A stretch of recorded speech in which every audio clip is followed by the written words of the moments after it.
నమస్తే, welcome to our channel. నేను మీ Priyanka Rao. Kaleshwaram project, ఈ ప్రాజెక్ట్ చుట్టూనే తెలంగాణ రాజకీయం మొత్తం తిరుగుతుంది. ఇది ఇప్పుడు మాత్రమే కాదు, ఎలక్షన్కి ముందు కూడా సేమ్ ఇదే కాళేశ్వరం ప్రాజెక్ట్ అంశంగా ఎలక్షన్స్ జరిగాయి. ఇప్పుడు మరొకసారి ఈ అంశం చర్చనీయాంశంగా మారింది. ఇప్పుడు బీఆర్ఎస్ పార్టీ వాళ్ళు అంటున్నారు, ఒక వారం పాటు కేసీఆర్ గారికి సీఎం పదవి ఇవ్వండి, ఆయన కాళేశ్వరం ప్రాజెక్టులో ఏవైతే మరమ్మతుల పనులు ఉన్నాయో అవన్నీ చేసి చూపిస్తాము అని చెప్పి. ఎందుకు రేవంత్ గారు సిద్ధంగా ఉన్నారా లేదా అనేది ఒక క్వశ్చన్ మార్క్ అయితే, అసలు 1 వీక్లో అయ్యేదేనా అనే ఒక క్వశ్చన్ మార్క్ రేస్ అవుతుంది. మరి దీని మీద డిస్కస్ చేద్దాం. మనతో పాటు సీనియర్ జర్నలిస్ట్ సిఎస్ రావు గారు ఉన్నారు, ఆయనతో మాట్లాడదాం. నమస్కారం సార్. నమస్తే. కాళేశ్వరం ప్రాజెక్ట్ మరమ్మతుల పనులు చేయాలి అంటే కేసీఆర్ గారికి 1 వీక్ పాటు సీఎం పదవి ఇస్తే ఆయన చేసి చూపిస్తారు అంటున్నారు. అంటే ఇండైరెక్ట్గా రేవంత్ రెడ్డి చేయలేడు, చేత కాదనే కదా వాళ్ళ కామెంట్స్.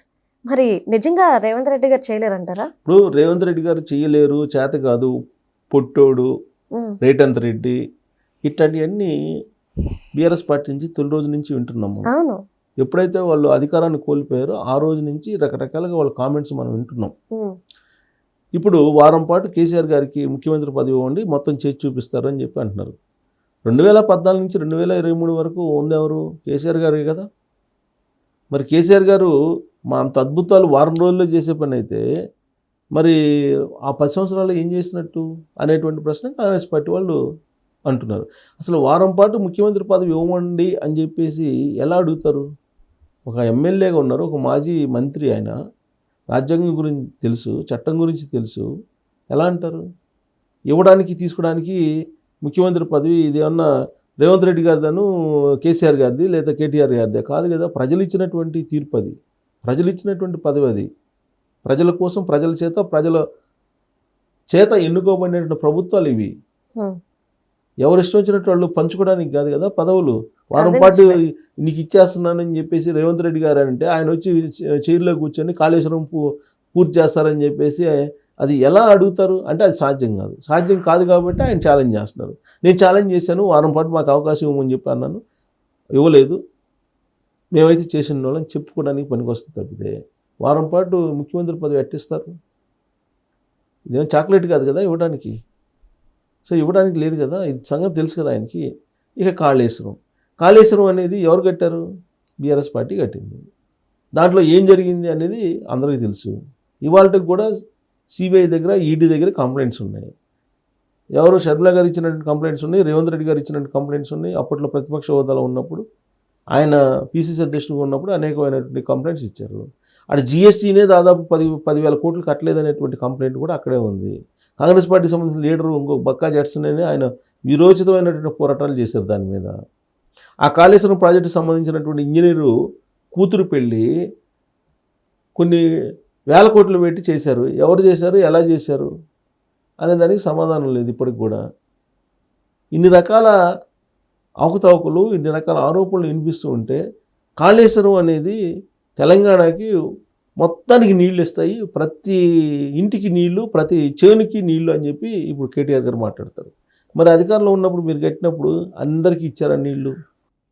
ఇప్పుడు ఆడ మేడిగడ్డ రిపేర్ చేయడానికి అవకాశం లేదు, మేడిగడ్డ పోయింది. మేడిగడ్డ ప్రధానమైనటువంటిది, అది మేడిగడ్డ రిపేర్ చేయడానికి లేదు. ఒకవేళ రిపేర్ చేసినప్పటికి కూడా నీటి నిల్వ చేస్తే మొత్తం ప్రాజెక్టు పోయే అవకాశం ఉందని చెప్పి సిడబ్ల్యూసీ చెప్తుంది, ఏది సెంట్రల్ వాటర్ కమిషన్ చెప్తుంది. మరి వాళ్ళు ఇచ్చినటువంటి రిపోర్ట్ని కాదని చెప్పి, వాళ్ళు ఇచ్చినటువంటి ఆదేశాన్ని కాదని చెప్పేసి మేడిగడ్డను రిపేర్ చేసి నీళ్లు నింపారు అనుకోండి, ఆ ప్రాజెక్ట్ కొట్టుకోకపోతే అప్పుడు ఎవరు బాధ్యులు? దానికంటే ఒక సిస్టమ్ ఉందిగా. అక్కడి నుంచి వచ్చి వాళ్ళు ఇంజనీర్లు అందరూ వచ్చి పరిశీలించిన తర్వాత కేంద్ర ప్రభుత్వం ఈ మేడిగడ్డని రిపేర్ చేసి మీరు నీళ్లు నింపితే మొత్తం ప్రాజెక్ట్ కొట్టుకోబోతుంది అని చెప్పారు కదా. మొత్తం రిజర్వాయర్ మొత్తం కొట్టుకోబోతుందని చెప్పారు కదా. మరి ఎలా నిర్మిస్తారు? కేసీఆర్ గారు వచ్చేసి కాలు మీద కాలేసుకొని చెమట వచ్చి మొత్తం నిర్మించారని చెప్పి చెబుతుంటారు కదా. కాళేశ్వరం అనేది మొత్తం కేసీఆర్ గారు చెమట మొత్తం కార్చి డిజైన్ చేసి కట్టిన ప్రాజెక్ట్ అని చెప్తుంటారు కదా. ఆయనే చెప్పారు కదా. తీరా ఇప్పుడు ఏంటంటున్నారు, నాకే సంబంధం భయ ఇంజనీర్లు చేసుకునే పని అంటున్నారు. ఇప్పుడు ఏదో ఎంక్వైరీకి వచ్చినప్పుడు దాని మీద కమిషన్ వేశారు కదా, కాళేశ్వరం మీద కమిషన్ వేశారు కదా. కమిషన్ వేసి ఎంక్వైరీ చేస్తున్నారు కదా. ఎంక్వైరీ చేస్తే ఆ రోజు విచారణకు కూడా పిలిచారు కదా ఆయన్ని. ఆయన ఏమంటారు, అదంతా ఇంజనీర్లు చూసుకునే పని, ఆ డిజైన్ అవన్నీ నాకే సంబంధం అని చెప్పి అంటున్నారు. ఇది కమిషన్ ఎదుట. అంతకుముందు ఏమన్నారు వీళ్ళే, ఇదంతా కేసీఆర్ గారి డిజైను, మొత్తం చెమట వచ్చి రక్తం పిండి తయారు చేసిన డిజైన్ అని చెప్పేసి అన్నారు. కమిషన్ ఎదుటేమో ఇంకోటి చెప్పారు. ఇప్పుడు కాళేశ్వరం వాళ్ళు చెప్పేది ఏంది, కాళేశ్వరం 1,00,000 క్యూసెక్ల నీళ్లు వెళ్ళిపోతున్నాయి, గోదావరి కన్నెపల్లెకి తరలించవచ్చు, కన్నెపల్లె నుంచి ఈ 1,00,000 క్యూసెక్ల నీళ్ళు తీసుకోవచ్చు, ఆ పని చేయట్లేదు, మేడిగడ్డని బాగు చేయట్లేదు, రాబోయే రోజుల్లో రైతులకి నీళ్ళు ఇవ్వట్లేదు, నీళ్ళు ఇచ్చే అవకాశం లేదు, ఇప్పుడు రైతులకి వరి ఇద్దని చెప్పి చెబుతున్నారు, కానీ ఇది బాగు చేయటం చేత కావట్లేదు ఈ ప్రభుత్వానికి అని చెప్పి కేటీఆర్ గారు అండ్ బీఆర్ఎస్ పార్టీ నేతలు నిన్న మొన్న వాళ్ళు అక్కడికి కన్నెపల్లె అక్కడికి వెళ్ళడానికి రెడీ అయితే మధ్యలో వాళ్ళని పోలీసులు అరెస్ట్ చేసి తీసుకెళ్ళిపోయారు. అంటే నాకు డౌట్ సార్, కాళేశ్వరం ప్రాజెక్ట్ గురించి ఎలక్షన్ ముందు నుండి ఇష్యూస్ నడుస్తున్నాయి అంటే అప్పుడు వీళ్ళు అధికారంలో ఉండగానే ఇది స్టార్ట్ అయినప్పుడు ఒకవేళ నిజంగా బాగు చేయించడానికి వారం రోజులే టైం పట్టుంటే ఆ రోజు వాళ్ళు ఎందుకు చెక్ చేయించలేదు, వాళ్ళు ఎందుకు బాగు చేయించలేదు, ఈ రోజు మాట్లాడడం ఏంటి? అంటే అది మేడిగడ్డ అనేది ఎలక్షన్ టైంలో అది పోయింది. యాక్చువల్ కాళేశ్వరంలో భాగం మేడిగడ్డ. సో అది ఎలక్షన్ టైంలోనే పోయింది. ఎలక్షన్ టైంలోనే రిపేర్ చేయించవచ్చు వాళ్ళు యాక్చువల్గా, కరెక్ట్గా ఎలక్షన్ టైంలోనే జరిగింది అది. ఇప్పుడు ఏమంటారు కేటీఆర్ గారు, అసలు ఆ మేడిగడ్డ డ్యామేజ్ వెనక పెద్ద కుట్ర ఉంది, కాంగ్రెస్ పార్టీ వాళ్ళే బాంబులు పెట్టి పేల్చుంటారు అనేటువంటి అనుమానాలు కూడా వ్యక్తం చేశారు కదా అప్పట్లో కేటీఆర్ గారు. ఈ మధ్య కూడా చెప్పారు ఆయన, ఈ మధ్య కూడా చెప్పారు కావాలని కాంగ్రెస్ వాళ్ళే పేల్ చేశారని కూడా చెప్పారు. కానీ దాంట్లో అవినీతి జరిగింది అని చెప్పి ఆల్రెడీ సిబిఐకి దాని మీద ఎంక్వైరీ చేయమని చెప్పేసి కూడా రాష్ట్ర ప్రభుత్వం అడిగింది కదా, రాష్ట్ర ప్రభుత్వం పంపించింది కదా సిబిఐ ఎంక్వైరీ చేయమని చెప్పేసి. ఆల్రెడీ కమిషన్ మొత్తం తేల్చింది కదా. అది మొత్తం తెలంగాణలో 10 సంవత్సరాల్లో కేసీఆర్ గారు ఏదైనా చేశారని అంటే కాళేశ్వరానికి సంబంధించినటువంటి రిజర్వాయర్, అది ప్రాజెక్ట్ కాదు, అది రిజర్వాయర్, అది పెద్ద రిజర్వాయర్, పెద్ద బ్యారేజ్, అది ప్రాజెక్ట్ వేరు, రిజర్వాయర్ అది. సో అది 1,00,000 కోట్లు పెట్టి కట్టారని చెప్పేసి అంటున్నారు. దాంట్లో అవినీతి ఎంత జరిగింది ఏంటి అనేది కాంగ్రెస్ పార్టీ వాళ్ళు అనేక సందర్భాల్లో చెప్పారు. ఇప్పుడు దాన్ని మళ్ళీ రాజకీయం చేసి మేము అధికారంలో లేం కాబట్టి దాన్ని రిపేర్ చేయడానికి కూడా వీళ్ళకి వల్ల కావట్లేదు, మేము కనుక ఉంటే వారం రోజుల్లో రిపేర్ చేపిస్తామని అంటున్నారు. వారం రోజుల్లో రిపేర్ చేయిస్తాం బాగానే ఉంది, మరి సెంట్రల్ వాటర్ కమిషన్ ఇచ్చినటువంటి రిపోర్ట్ పరిస్థితి వాళ్ళు వద్దన్నారు కదా. అసలు బ్యారేజే తప్పు డిజైన్ ఉంది అని చెప్పి అంటున్నారు కదా, తప్పు డిజైను, తప్పు నిర్మాణం, తప్పు నిర్వహణ అన్నీ ఉన్నాయని చెప్పి వాళ్ళు రిపోర్ట్ ఇచ్చారు కదా. వాళ్ళ రిపోర్ట్ని కాదని చెప్పి ఇక్కడ నువ్వు రిపేర్ చేసుకుని కడితే రేపు ప్రాజెక్ట్ కనుక మొత్తం టోటల్గా బ్యారేజే కొట్టుకోకపోతే పరిస్థితి ఏంటి? రేవంత్ రెడ్డి గారు ఏమంటున్నారు, సెల్ఫీలు తీసుకోవడానికి మనకి వస్తుంది, ఇది అంతకుమించి పని కాదని ఆయన అంటున్నారు. అంతకుమించి ఏం చేయలేని పరిస్థితిలో ఉన్నామని చెప్పి ఆయన అంటే ఆయన ఎక్స్పర్ట్ ఇచ్చినటువంటి రిపోర్ట్ని బేస్ చేసుకుని ఆయన మాట్లాడతారు, వాళ్ళ దగ్గర ఆధారం ఉంది. అంతే కదా. ఇప్పుడు ఎక్స్పర్ట్స్ ఇచ్చిన రిపోర్ట్, ఇప్పుడు ఒక ఇల్లు ఉంది, ఒక ఇల్లుని దానికి లైఫ్ ఎంత ఏంటి అనేది ఇంజనీర్స్ చెప్తారు కదా.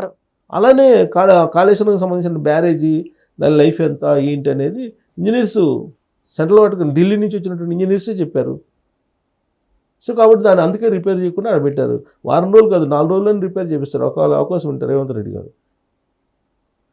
నిన్న ఒక మీటింగ్లో చెప్పారు, ఉన్న విషయాన్ని చెప్తాను నేను, మీరు ఏమన్నా అనుకోండి అని చెప్పి చెబుతున్నారు కదా రైతులకి. నేను ఉన్న విషయాన్ని మీ దగ్గర ఉంచుతున్నాను, మీరు అర్థం చేసుకోండి, మీరు ఒక మాట అన్నా పర్వాలేదు, నన్ను మీరు బాధపడినా పర్లేదు, ఉన్న విషయాన్ని నేను చెప్తున్నాను అని చెప్పి ఆ రాష్ట్ర ఆర్థిక పరిస్థితి గురించి చెప్తున్నారు. అలాగే కాళేశ్వరం బ్యారేజ్ గురించి చెబుతున్నారు. గత 10 సంవత్సరాలు కేసీఆర్ గారు ఏం చేశారు అనేది కూడా ఆయన చెబుతున్నారు. సో ఇలాంటప్పుడు మరి ఛాలెంజ్ చేశారు. ఈ ఛాలెంజ్ దేనికి మనకు వచ్చింది, రాజకీయంగా మనకు వచ్చింది తప్పితే రాజకీయంగా ఏదో ఒక యాక్టివిటీ ఉండాలి. కాబట్టి కాళేశ్వరం ప్రాజెక్టు గురించి ఎంత ఎక్కువగా మాట్లాడితే బీఆర్ఎస్ పార్టీకి అంత నష్టం చేకూరుతుంది రాజకీయంగా అని చెప్పి ఎవరైనా చెప్తారు. Thank you so much sir.